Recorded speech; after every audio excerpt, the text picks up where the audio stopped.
শুরুতেই মহান আল্লাহর দরবারে শুকরিয়া আদায় করছি। হাজারো শহীদের প্রাণের বিনিময়ে আমরা দেশ এবং জনগণের স্বাধীনতা, সার্বভৌমত্ব রক্ষা করতে পেরেছি।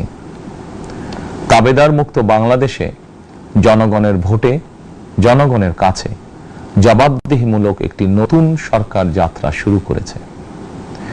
দেশে গণতন্ত্র এবং মানুষের অধিকার পুনঃপ্রতিষ্ঠার এই যাত্রা লগ্নে আমি দেশবাসীকে শুভেচ্ছা এবং আন্তরিক অভিনন্দন জানাই।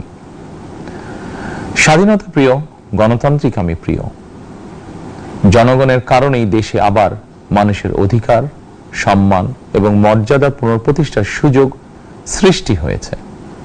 আমি দেশবাসীর উদ্দেশ্যে একটি বার্তা দিয়ে বলতে চাই, মুসলমান, হিন্দু, বৌদ্ধ, খ্রিস্টান তথা দল, মত, ধর্ম, বর্ণ নির্বিশেষে পাহাড়ে কিংবা সমতলে বসবাসকারী এই দেশ আমাদের সবার। প্রতিটি নাগরিকের জন্যই এই দেশকে আমরা একটি নিরাপদ ভূমিতে পরিণত করতে চাই। একটি স্বনির্ভর, নিরাপদ, মানবিক, গণতান্ত্রিক বাংলাদেশ প্রতিষ্ঠাই বিএনপি সরকারের লক্ষ্য। প্রিয় দেশবাসী, ফ্যাসিবাদের সময়কালে দুর্নীতি, দুঃশাসনে পর্যুদস্ত একটি ভঙ্গুর অর্থনীতি, দুর্বল শাসন কাঠামো আর অবনতিশীল আইন শৃঙ্খলা পরিস্থিতির মধ্য দিয়ে নতুন সরকার যাত্রা শুরু করেছে। আইন শৃঙ্খলা পরিস্থিতির উন্নয়ন এবং কঠোরভাবে দুর্নীতি নিয়ন্ত্রণের মাধ্যমে জনগণের মনে শান্তি, নিরাপত্তা ফিরিয়ে আনাই হচ্ছে আমাদের সরকারের প্রধান অগ্রাধিকার। সারা দেশে জুয়া এবং মাদকের বিস্তারকেও বর্তমান সরকার আইন শৃঙ্খলা অবনতির অন্যতম কারণ বলে চিহ্নিত করেছে।